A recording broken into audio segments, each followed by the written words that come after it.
Pride and Prejudice by Jane Austen. Chapter 50. Mr. Bennet had very often wished before this period of his life that, instead of spending his whole income, he had laid by an annual sum for the better provision of his children and of his wife, if she survived him. He now wished it more than ever. Had he done his duty in that respect, Lydia need not have been indebted to her uncle for whatever of honour or credit could now be purchased for her. The satisfaction of prevailing on one of the most worthless young men in Great Britain to be her husband might then have rested in its proper place.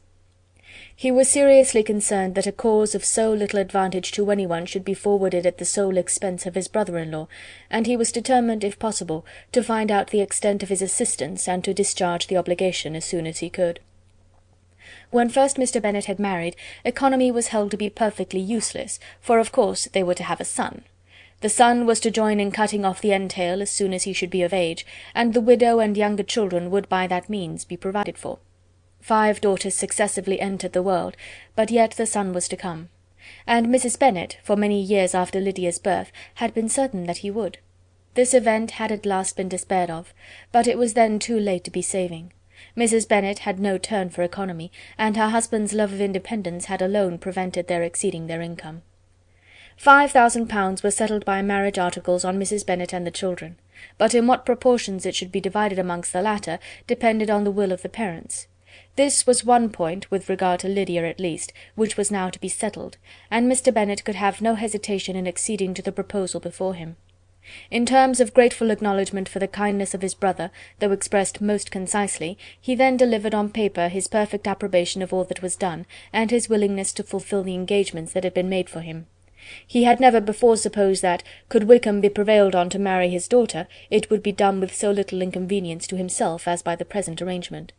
He would scarcely be £10 a year the loser by the 100 that was to be paid them, for, what with their board and pocket allowance, and the continual presents in money which passed to her through her mother's hands, Lydia's expenses had been very little within that sum. That it would be done with such trifling exertion on his side, too, was another very welcome surprise, for his wish at present was to have as little trouble in the business as possible. When the first transports of rage which had produced his activity in seeking her were over, he naturally returned to all his former indolence. His letter was soon dispatched, for, though dilatory in undertaking business, he was quick in its execution.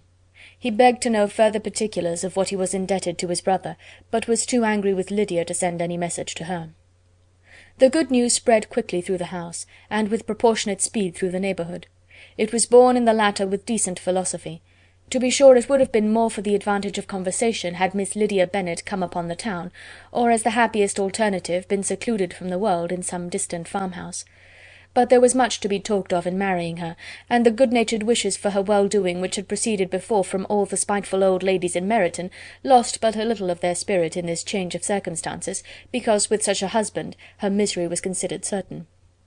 It was a fortnight since Mrs. Bennet had been downstairs, but on this happy day she again took her seat at the head of her table, and in spirits oppressively high. No sentiment of shame gave a damp to her triumph.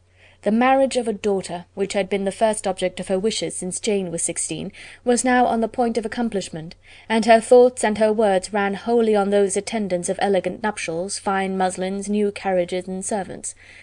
She was busily searching through the neighbourhood for a proper situation for her daughter, and, without knowing or considering what their income might be, rejected many as deficient in size and importance. "Hay Park might do," said she, "if the Goldings could quit it, or the great house at Stoke, if the drawing-room were larger, but Ashworth is too far off. I could not bear to have her 10 miles from me, and as for Pulvis Lodge, the attics are dreadful." Her husband allowed her to talk on without interruption while the servants remained, but when they had withdrawn, he said to her, "Mrs. Bennet, before you take any or all of these houses for your son and daughter, let us come to a right understanding. Into one house in this neighbourhood they shall never have admittance. I will not encourage the impudence of either by receiving them at Longbourn." A long dispute followed this declaration, but Mr. Bennet was firm. It soon led to another, and Mrs. Bennet found with amazement and horror that her husband would not advance a guinea to buy clothes for his daughter. He protested that she should receive from him no mark of affection whatever on the occasion. Mrs. Bennet could hardly comprehend it. That his anger could be carried to such a point of inconceivable resentment as to refuse his daughter a privilege without which her marriage would scarcely seem valid, exceeded all she could believe possible. She was more alive to the disgrace which her want of new clothes must reflect on her daughter's nuptials, than to any sense of shame at her eloping and living with Wickham a fortnight before they took place. Elizabeth was now most heartily sorry that she had, from the distress of the moment, been led to make Mr. Darcy acquainted with their fears for her sister, for since her marriage would so shortly give the proper termination to the elopement, they might hope to conceal its unfavourable beginning from all those who were not immediately on the spot. She had no fear of its spreading farther through his means. There were few people on whose secrecy she could have more confidently depended, but at the same time there was no one whose knowledge of a sister's frailty would have mortified her so much, not, however, from any fear of disadvantage from it individually to herself, for at any rate there seemed a gulf impassable between them. Had Lydia's marriage been concluded on the most honourable terms, it was not to be supposed that Mr. Darcy would connect himself with a family where, to every other objection, would now be added an alliance and relationship of the nearest kind with a man whom he so justly scorned. From such a connection she could not wonder that he would shrink. The wish of procuring her regard, which she had assured herself of his feeling in Derbyshire, could not in rational expectation survive such a blow as this. She was humbled, she was grieved. She repented, though she hardly knew of what. She became jealous of his esteem, when she could no longer hope to be benefited by it. She wanted to hear of him, when there seemed the least chance of gaining intelligence. She was convinced that she could have been happy with him, when it was no longer likely they should meet. What a triumph for him, as she often thought, could he know that the proposals which he had spurned only 4 months ago would now have been most gladly and gratefully received.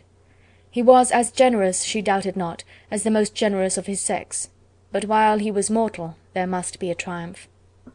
She began now to comprehend that he was exactly the man who, in disposition and talents, would most suit her. His understanding and temper, though unlike her own, would have answered all her wishes. It was an union that must have been to the advantage of both. By her ease and liveliness his mind might have been softened, his manners improved, and from his judgment, information, and knowledge of the world, she must have received benefit of greater importance. But no such happy marriage could now teach the admiring multitude what connubial felicity really was. An union of a different tendency, and precluding the possibility of the other, was soon to be formed in their family. How Wickham and Lydia were to be supported in tolerable independence she could not imagine. But how little of permanent happiness could belong to a couple who were only brought together because their passions were stronger than their virtue, could she easily conjecture. Mr. Gardiner soon wrote again to his brother. To Mr. Bennet's acknowledgment he briefly replied, with assurance of his eagerness to promote the welfare of any of his family, and concluded with entreaties that the subject might never be mentioned to him again. The principal purport of his letter was to inform them that Mr. Wickham had resolved on quitting the militia. It was greatly my wish that he should do so, he added, as soon as his marriage was fixed on, and I think you will agree with me in considering the removal from that corps as highly advisable, both on his account and my niece's. It is Mr. Wickham's intention to go into the regulars, and among his former friends there are still some who are able and willing to assist him in the army. He has the promise of an ensigncy in General's regiment now quartered in the north. It is an advantage to have it so far from this part of the kingdom. He promises fairly, and I hope among different people, where they may each have a character to preserve, they will both be more prudent.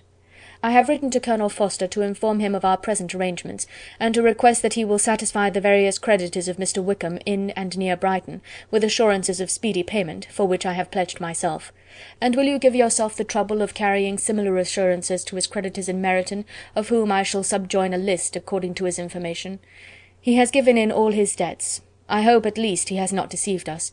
Haggerston has our directions, and all will be completed in a week.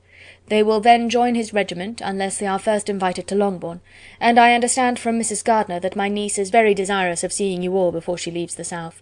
She is well, and begs to be dutifully remembered to you and her mother. Yours, etc., E. Gardiner. Mr. Bennet and his daughter saw all the advantages of Wickham's removal from the shire as clearly as Mr. Gardiner could do, but Mrs. Bennet was not so well pleased with it. Lydia's being settled in the north, just when she had expected most pleasure and pride in her company, for she had by no means given up her plan of their residing in Hertfordshire, was a severe disappointment. And besides, it was such a pity that Lydia should be taken from a regiment where she was acquainted with everybody, and had so many favourites. "She is so fond of Mrs. Forster," said she, "it will be quite shocking to send her away. And there are several of the young men, too, that she likes very much. The officers may not be so pleasant in the General's regiment." His daughter's request, for such it might be considered, of being admitted into her family again before she set off for the north, received at first an absolute negative. But Jane and Elizabeth, who agreed in wishing, for the sake of their sister's feelings and consequence, that she should be noticed on her marriage by her parents, urged him so earnestly, yet so rationally and so mildly, to receive her and her husband at Longbourn as soon as they were married, that he was prevailed on to think as they thought, and act as they wished.